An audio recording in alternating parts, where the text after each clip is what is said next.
Ladies and gentlemen, boys and girls, welcome to Drawing with Mr. Sepulveda. I'm Mr. Sepulveda, and today we've got another redraw episode. On today's episode, I'm going to do something slightly different. So right now I'm going to show you guys, right here on the screen, you guys will see an art piece from a student named Jude. He was actually a student of mine in Outschool over the summer. And so he created this character. His name is G. He's about 10 years old.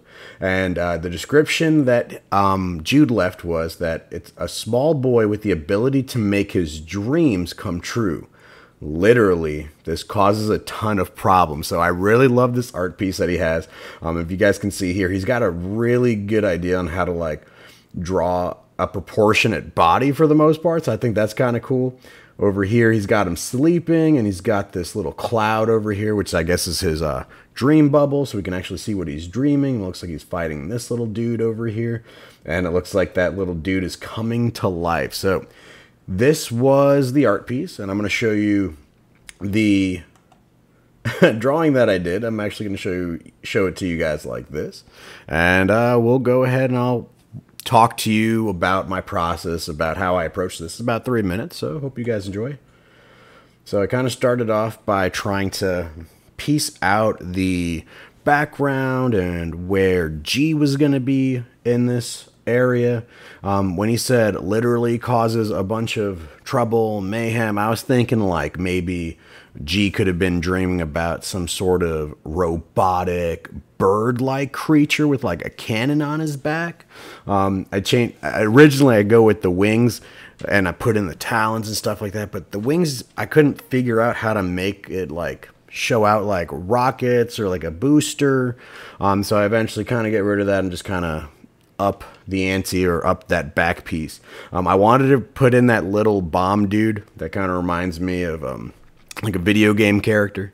I think one of the bigger challenges here was just trying to make sure that G looked like he was a young boy, and so I was trying really hard to push away from my style slightly, because I'll normally draw them like teenagers and whatnot, and trying to make sure that his body is proportionate. So here I am in the sketching phase, just trying to figure out the details, trying to figure out how his legs were going to work. So that took me a good while to figure that out. Whether he's going to be leaning against this tree with his legs forward, or if he was just going to have one over the other. I eventually decided to just cut off one leg and just pretend like, hey, if this was a camera shooting in, then we would have lost part of that leg. And then the other thing was trying to figure out how his arms were going to go. So I figured he might be folding them across each other. And then I went into my line work. This is usually where I have the most fun, is just trying to line up some things, because I think my style really shows here, because I like things to be inky, blocked out and stuff like that. And then I don't always go with the lines, and I don't know if you've seen that in some of my previous videos, but I don't always match up the sketch layer with the lines that I put on top. Sometimes I just kind of leave some suggestions there, and then I just kind of go all out and just kind of go by feeling, right? So with this mech beast, or this mech bird with like a rocket, and you guys kind of saw it, I kind of deleted it, but I'll go back to it. I was trying to think like maybe he's got like this rocket thing on the back, and he's got all these wires, because one of my weaknesses honestly is doing mechs. And then so I decided I was just going to use this opportunity to attempt my first mech, at least on here for you guys on YouTube. I was messing around with this little portal because I was thinking that might be his thought bubble. I think I changed it slightly later. So then I kind of go into the coloring. So Jude didn't leave me any colors, but I was trying to leave some base colors here. And then I kind of started getting into digital painting. I know that part went by pretty quick.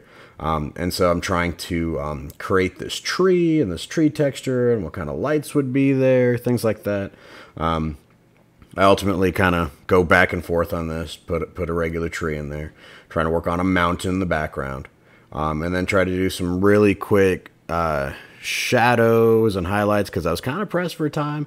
So it's not the way that I would normally cell shade or anything like that. So I just kind of used an airbrush and then kind of changed the filter out a little bit as I was going.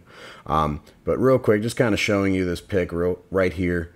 And I think it's probably a little bit more clear if I drag this to the very beginning. But I wanted to keep G with his snoring going on. Put in some thought bubbles into this portal thing. That would be this character coming out, right? And then, of course, his little bomb character right here. So, Jude, I had a lot of fun redrawing your character.